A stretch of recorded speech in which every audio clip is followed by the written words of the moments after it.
Hi, welcome to HardReset.Info, and I'm going to show you how to rebound buttons in Forever Winter, or how to change buttons function in Forever Winter game. To do that, you should open Options, then find here Key Binding.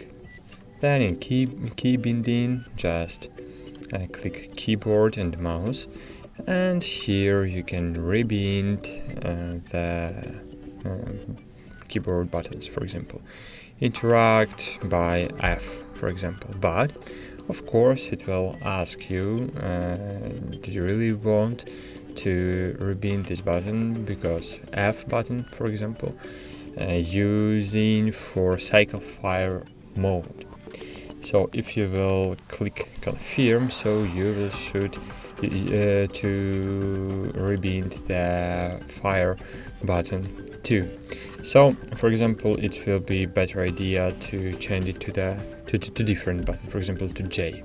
And as you can see, when I rebinding it to J button, so it not asking me about something, just because J letter wasn't in use in different commands.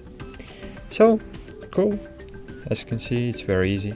If you forget the standard options of key binding, you just can click Reset Default to reset key binding settings to the default. And cool, that's it. Thanks for watching. Like this video, subscribe to our channel, and bye. See you.